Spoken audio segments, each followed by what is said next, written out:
everyone, and welcome to Journey with the Colors. My name is Amanda Keller, and today we are back in the color kitchen.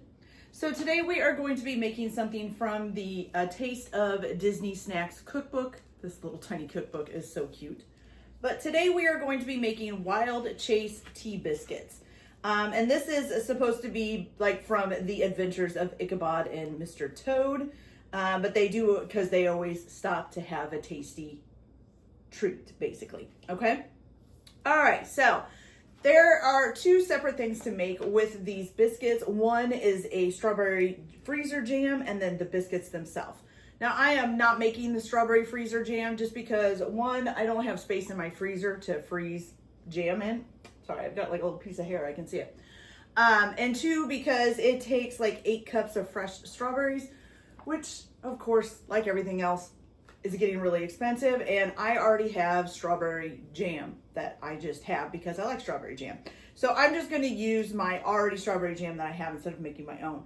But if you do want to make your own, what you're going to do is in a large bowl, you're going to crush 1 cup of strawberries with a potato smasher at a time until you get 4 cups of crushed strawberries, okay? And it says it should take about 8 cups of fresh, ripe, whole strawberries that you hull and divide. So like take the center out and divide them in half, okay? And then just crush them up 1 cup at a time with like a potato smasher until you get 4 cups of crushed strawberries, okay?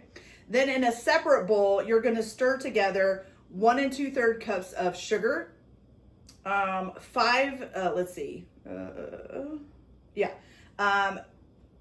teaspoons of instant powdered fruit pectin, and then also 1 tablespoon of lemon zest. And you're going to stir that all together and then add the crushed berries to it, okay? And then stir it for about 3 minutes. So actually you don't add this lemon zest until you add the crushed berries. So stir together 1 3/4 cups of sugar and 5 teaspoons of instant powdered fruit pectin. And then once you get that stirred together, add in your 4 cups of crushed strawberries plus 1 tablespoon of lemon zest and stir that together for about 3 minutes. Once you've stirred it together for 3 minutes, you're supposed to put it into pint-sized freezer containers, leaving about a 1/2 inch at the top of each container. And then you're gonna let them stand at room temperature for 30 minutes and then freeze up to 1 year, okay? Once the jam is opened, you can store it in the refrigerator for up to 3 weeks. So if you guys want to make that to go with these biscuits, you can, but like I said, I'm just gonna use my strawberry jam that I already have. Okay, so we're gonna go ahead with making the biscuits. So the only thing that you might want to do ahead of time for this is, one, you are gonna need 1 tablespoon of orange zest. So you might want to zest an orange before you get going. Also, you're going to need a 1/2 cup of butter. Does it say, I think it just says butter. Yeah, cold butter. So you need a 1/2 cup of cold butter cut up. So I just cut it into chunks, okay? And we are going to be using the food processor to make this today. So let's get this started. So the first thing that you're going to do is in the food processor, you are going to put 1 1/2 cups of, oh, and I forgot also, ahead of time, you are going to need a 1/2 cup of, it's supposed to be a 1/4 cup. I have a 1/2 cup here, so I need to take this down. But you need a 1/4 cup of dried currants or chopped dried cherries. So I actually did too much. I read that as a 1/2 cup, but we're going to put this into a 1/4 cup, and then I'll put the rest back in the bag later. Just get it out of the way here because I'm going to need this 1/2 cup anyways. Okay, so 1/4 cup of dried cherries or currants, okay, chopped up. So we've got that there. All right, so in the food processor, you're first going to put 1 1/2 cups of flour. So here is the 1/2 cup, and then the 1 cup here. Okay. And you're going to keep this flour handy because you are going to be rolling these sugars out later. So you want to make sure you have that. Okay, to that you're going to add a 1/2 cup of granulated sugar. Oops, there's a little bit of flour in there. There we go.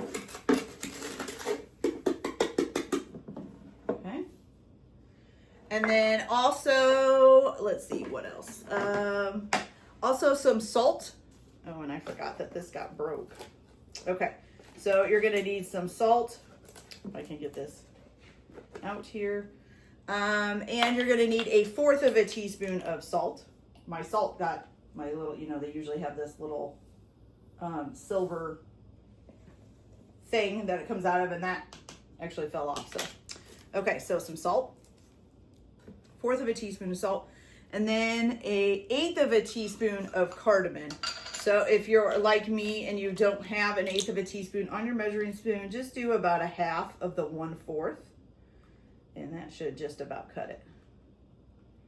Almost. There we go. Okay, so you put some cardamom in there. All right, so now what you're gonna do is you're going to process this. So you're gonna go ahead and turn your food processor on until it is well combined. So I'm gonna go ahead and put this lid on here. And I'm gonna process this together, and I'll be right back because this is really loud. So I'll be back in just a minute. Okay, so once you get that nice and all mixed up together, it's basically right now just a white looking, it looks basically like flour. You can't really tell the difference. Okay, what you're gonna add now is, let's see, you're gonna add your 1/2 cup of cold butter that has been chopped into pieces. I'm gonna put that in there. Okay. And then you're also going to, let's see, do you add anything else? Oh, nope, that's it. So this time you're gonna go ahead and process it again, but you're going to pulse it this time until you get, let's see, what does it say? You want it the size of coarse crumbs, okay? So I'm gonna go ahead and get this pulsing, and then I'll be back for the next steps. Okay, so once you get that nice and pulsed, you should have just little, you'll see like kind of bigger chunks of flour. I'm not sure how good you guys can see that, but you can kind of see where the butter is kind of mixed in with the flour, and it's a little bit chunky looking, okay? All right, so the next part is you are going to add 1 egg. Okay. After the 1 egg, you're also gonna go ahead and put in either the 1/4 cup of dried currants or chopped dried cherries, whichever one you're going to be doing here. So we'll put those in there. Okay, got a few that got away. And then you're also gonna put in your orange zest. So you need 1 tablespoon of orange zest. There we go. Sprinkle that around a little. All right. And then after you have that all in, you're gonna go ahead and process this until it's combined and a dough begins to form, okay? So I'm gonna go ahead and get this processed. So once you get it processed and the dough starts to form, if it seems too sticky and not really ready to move on to the next step, then you can go ahead and wrap it in plastic wrap and refrigerate it for about 2 hours, okay? So if you need to do that, go ahead. Otherwise, I'll be back to show you the next step, okay? So I'll be back in just a minute. Okay, you guys, so got it all done here. I did have to, like the food processor got it pretty good, but I did have to take it out and kind of scrunch it all together to make it a solid dough, okay? So now what you're gonna do is you are going to take some flour. And at this point, you can probably preheat your oven to 350 degrees too, so that you have that. You're gonna sprinkle your surface here with some flour. I'm gonna put your dough on it. I'm gonna try to flatten mine out a little bit.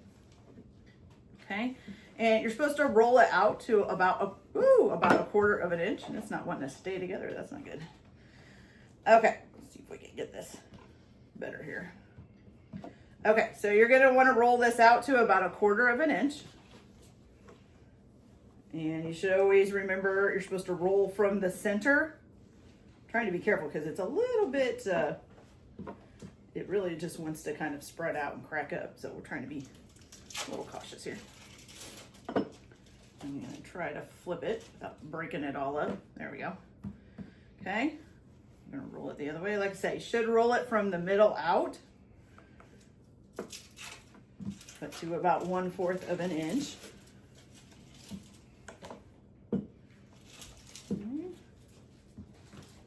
Seems kind of like a fragile dough. It's not exactly a great rolling dough, I don't think. Okay, but it is sticking together. You might just want to be easy with how much you press down on the dough while you're rolling it out, okay? See if I can get this just a little bit more evened out here. There we go. Okay, so now what you're gonna do, you are going to need a pan.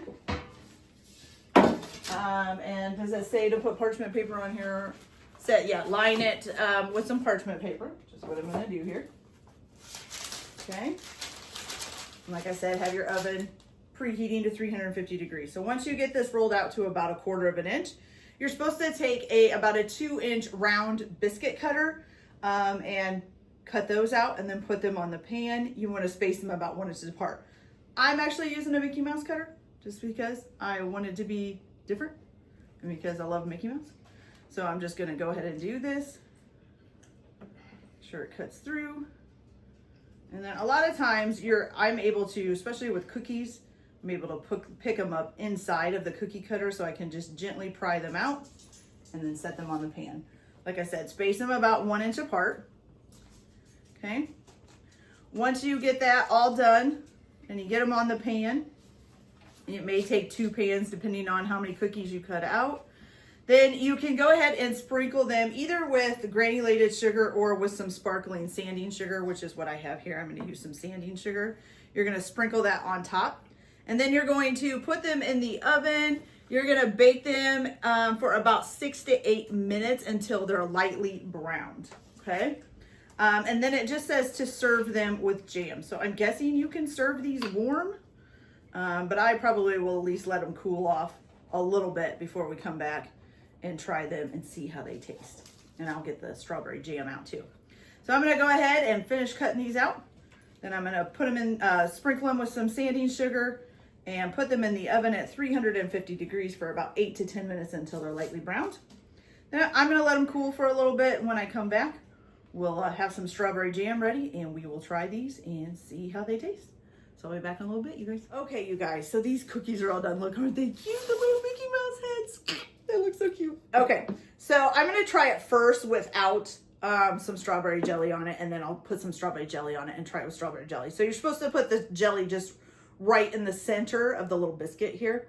All right, so let's give this a try. Here's the back of them. They're maybe just a little bit brown. It did take longer than the 8 to 10 minutes that they said. I set it up for 8 at first, and then they didn't look brown, so I set it for 2 more minutes, and they still didn't look very brown.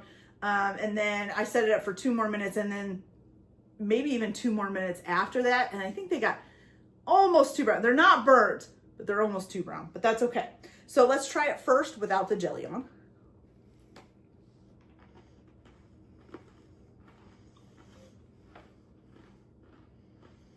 Okay. They're crunchy. A little bit plain until you kind of bite into like a cherry. Then it's you get a nice little kick of sweet from that. But other than that, they're a little bit, not too plain, but a little bit plain. Okay. Oh, if I can pick up, I can't pick up a spoon here. All right, so let's try it with a little bit of jelly. All right, we're just gonna put it on this ear so I can get it on the ear there. All right, so let's try that. Let's see how it tastes.